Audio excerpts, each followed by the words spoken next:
இந்திய அரசால் தடை செய்யப்பட்டுள்ள பொருளை ராஜஸ்தான் ராயல்ஸ் அணி கேப்டன் பயன்படுத்தியது பெரும் சர்ச்சையை ஏற்படுத்தியுள்ளது. கடந்த ஏப்ரல் 28ஆம் தேதி சண்டிகரில் நடைபெற்ற IPL போட்டியில் பஞ்சாப் கிங்ஸ் அணியும் ராஜஸ்தான் ராயல்ஸ் அணியும் மோதின. இந்த போட்டியில் இரண்டாவது பேட்டிங் செய்த ராஜஸ்தான் ராயல்ஸ் அணி 223 ரன்களை துரத்திக் கொண்டிருந்தது. அப்போது போட்டியின் 16வது ஓவரின் போது கேமரா ராஜஸ்தான் ராயல்ஸ் அணியின் ஓய்வு அறையை படம் பிடித்தது. அப்போது ராஜஸ்தான் அணியின் கேப்டன் ரியான் பராக் சக வீரர்களான யசஸ்வி ஜெய்ஸ்வால், யுத்வீர் சிங் சர்க் மற்றும் குல்தீப் சென் ஆகியோர் முன்னிலையில் சிகரெட் பயன்படுத்தி வேப்பிங் செய்த காட்சிகள் இடம்பெற்றிருந்தது. BCCIயின் விதிமுறைப்படி மைதான வளாகத்திற்குள் புகைப்பிடித்தல் மற்றும் வேப்பிங் செய்வது தடை செய்யப்பட்டுள்ள நிலையில் ஒரு அணியின் கேப்டனே அந்த விதியை மீறியுள்ளது விமர்சனத்தை ஏற்படுத்தியுள்ளது.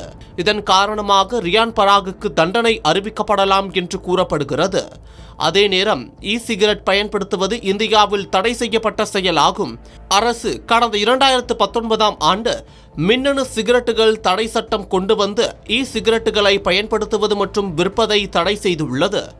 இந்த சட்டத்தை மீறுபவர்களுக்கு கடுமையான தண்டனைகள் வழங்கப்படுகின்றன. அதன்படி முதல் முறை தவறு செய்பவர்களுக்கு 1 ஆண்டு வரை சிறை தண்டனை அல்லது 1 லட்சம் ரூபாய் அபராதம் விதிக்கப்படுகிறது. சில நேரங்களில் இந்த 2 தண்டனைகளையும் விதிக்கவும் சட்டத்தில் அனுமதி உண்டு. அதேபோல அடுத்தடுத்த முறை தவறு செய்பவர்களுக்கு 3 ஆண்டுகள் வரை சிறை தண்டனை மற்றும் 5 லட்சம் ரூபாய் வரை அபராதம் விதிக்கப்படும். இது குறித்து வழக்கு பதிவு செய்யப்பட்டால் முதல் முறை என்பதால் ரியான் பராகுக்கு அபராதம் மட்டுமே விதிக்கப்பட வாய்ப்புள்ளது.